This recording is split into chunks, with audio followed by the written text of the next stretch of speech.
Bienvenidos, bienvenidos a la clase de estadio y pronóstico en la toma de decisiones terapéuticas. La idea, la idea es que en esta clase ustedes puedan revisar cómo influye el estadio, la etapa en la que se encuentran las enfermedades de los pacientes y su pronóstico en la toma de decisiones. Entonces, para partir, revisaremos dos definiciones que son muy importantes. La primera es la de evolución de la enfermedad, que se refiere a la forma en la que va a evolucionar o va a seguir la enfermedad de un paciente, el curso. Y este puede ser favorable cuando lleva a la mejoría, cuando lleva a una buena calidad de vida, a pesar de que no necesariamente haya mejoría, o cuando se evita un evento indeseado, en el caso, por ejemplo, de tener una evolución en la cual con un tratamiento preventivo simplemente se evita que ocurra algún evento que nunca debió haber ocurrido, o puede haber un desenlace desfavorable, que una enfermedad puede seguir una evolución desfavorable en la cual empieza a presentar complicaciones, se requieren tratamientos de segunda o de tercera línea e incluso pueden terminar en la muerte. Entonces, la evolución tiene que ver con el curso de la enfermedad que está teniendo una persona. Y bueno, y este curso depende de múltiples factores, ¿cierto? Algunas características clínicas, como por ejemplo el tipo de enfermedad. No es lo mismo tener una apendicitis aguda que tener un cáncer, ¿cierto?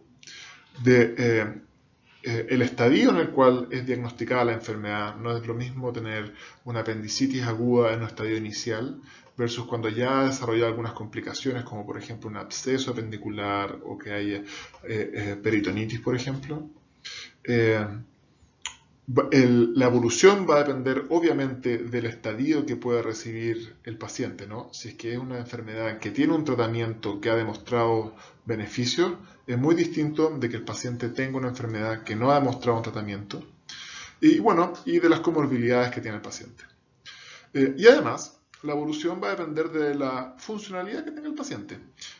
Si es que el paciente está completamente autovalente y es capaz de resistir una cirugía, va a tener una evolución completamente distinta a la que el paciente ya es una persona que está más debilitada y que no puede, por ejemplo, resistir una cirugía.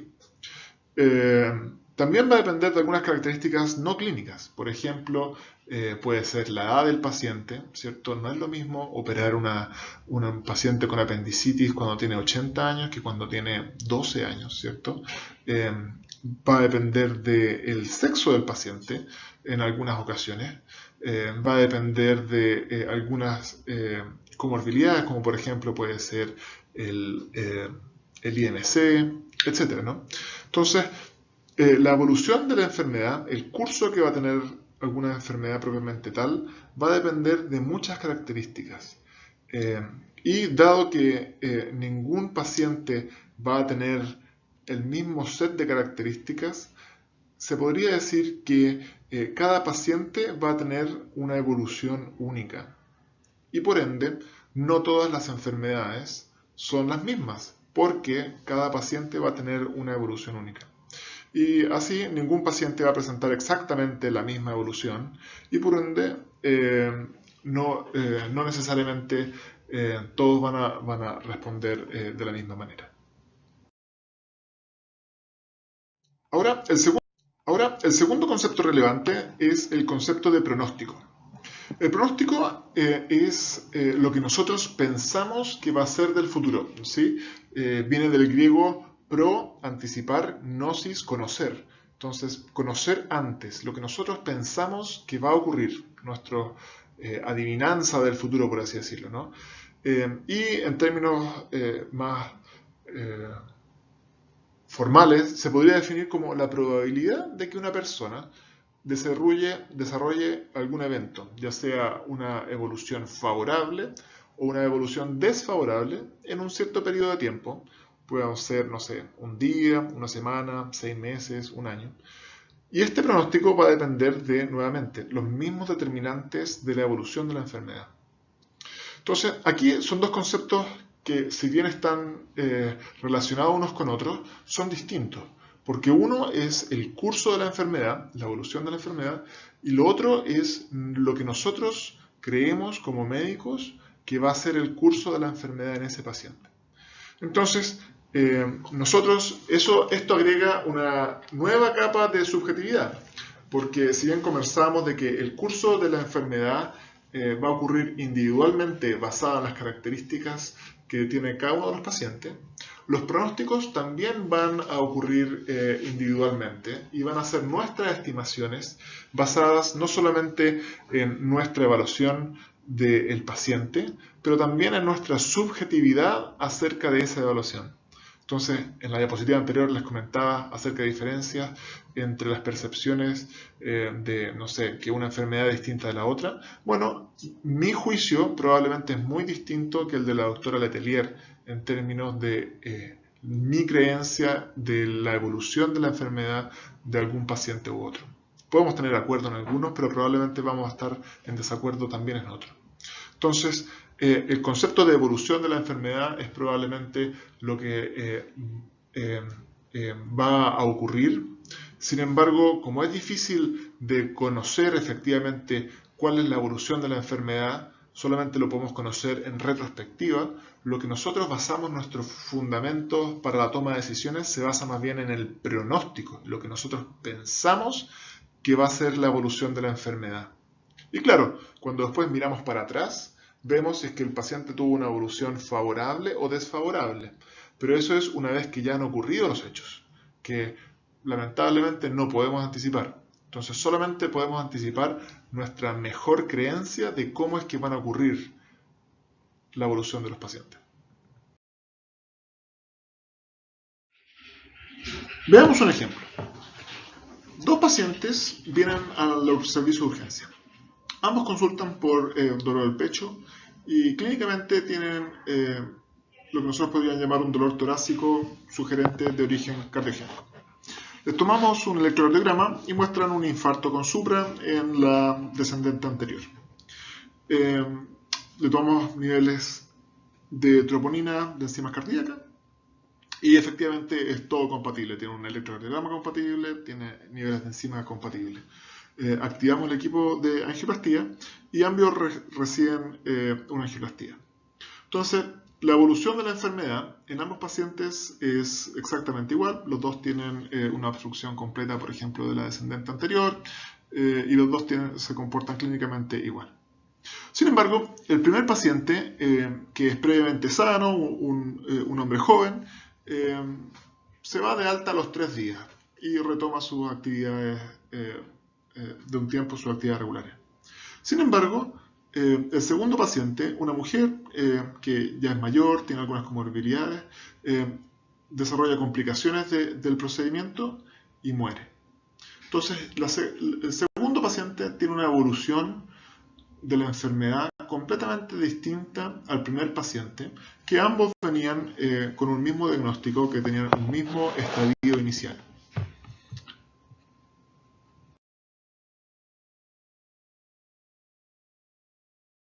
Entonces, la gran pregunta es, bueno, ¿qué pasó? ¿Por qué un paciente falleció y el otro paciente sobrevivió y no tuvo ninguna complicación?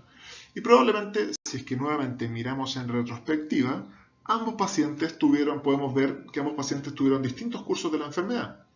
Pero, ¿qué pasó con el médico que estaba en la urgencia, junto con el cardiólogo, que en su momento tomaron la decisión de que ambos pacientes tuvieran una angioplastía? ¿En qué basaron su juicio? Probablemente el error no estuvo en el diagnóstico, sino que el error estuvo en el pronóstico. Es decir, se dieron un tratamiento para el cual el paciente, en el segundo caso, dado sus comorbilidades, dado su edad avanzada, sus características personales, puede ser que no haya sido el resultado el óptimo.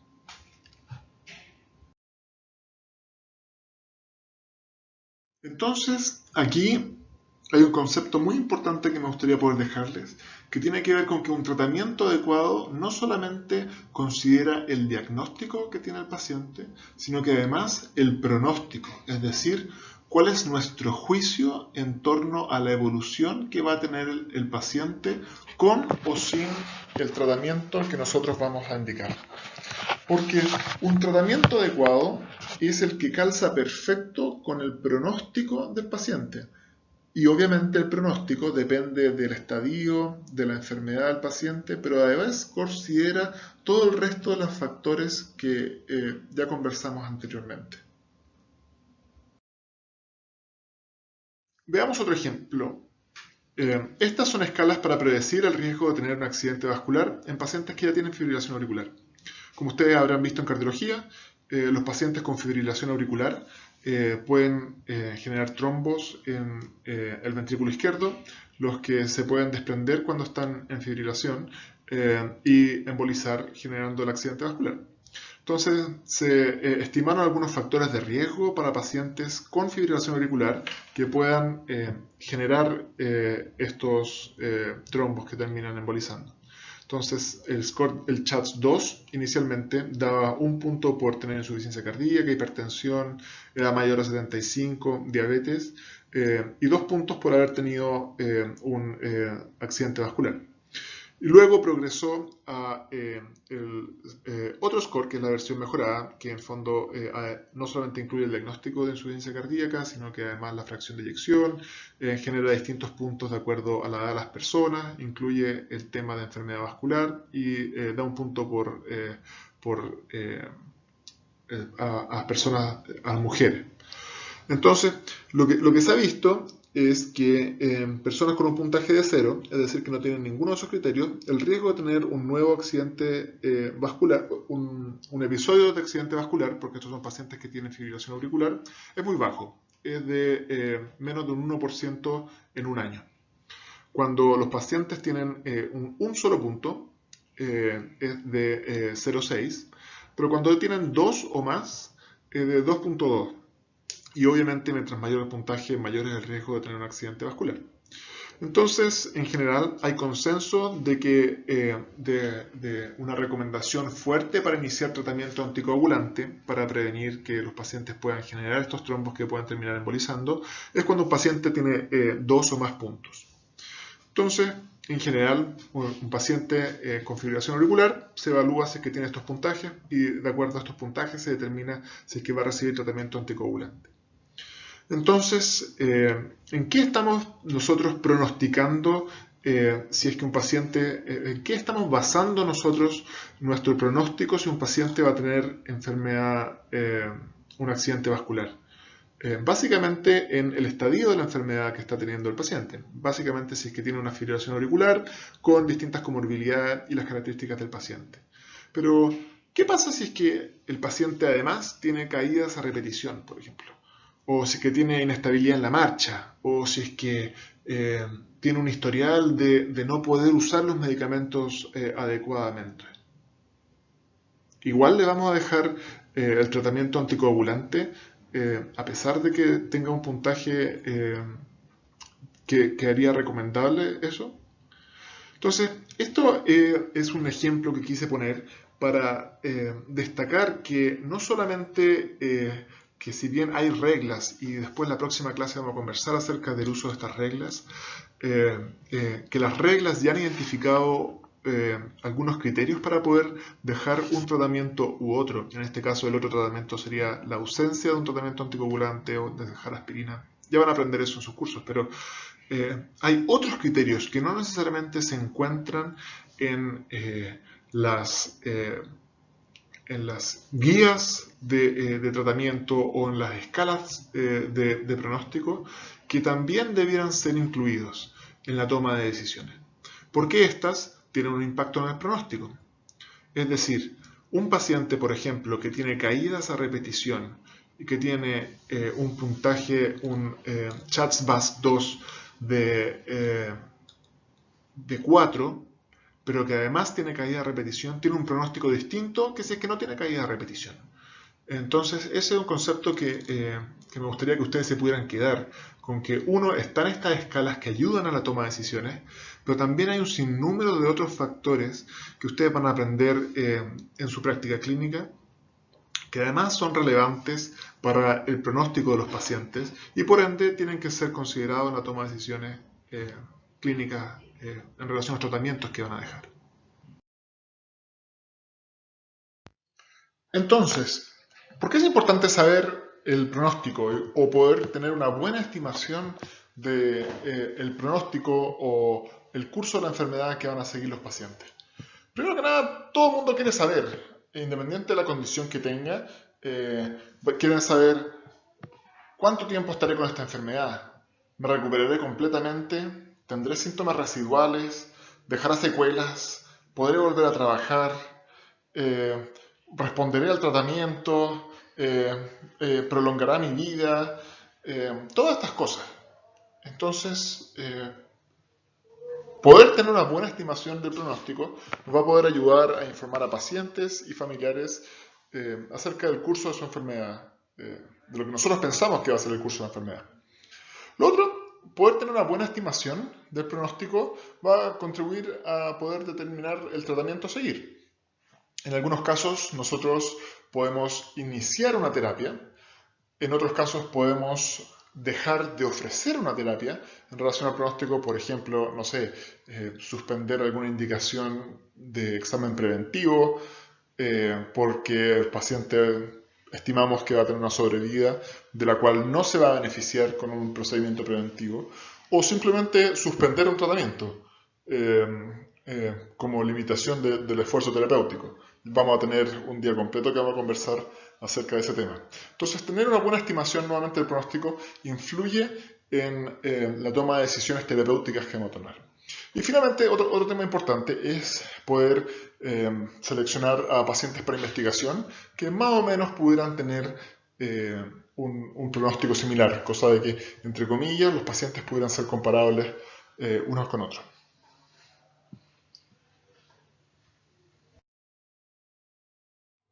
Entonces, en resumen, la evolución de la enfermedad es el curso que va a seguir la enfermedad, pero lamentablemente nosotros no conocemos el curso, lo conocemos en teoría, de lo que se ha podido describir de la evolución en los distintos estudios, pero en la evolución de la enfermedad del paciente que tenemos aquí al frente es un constructo teórico, ¿sí? Que nosotros no sabemos.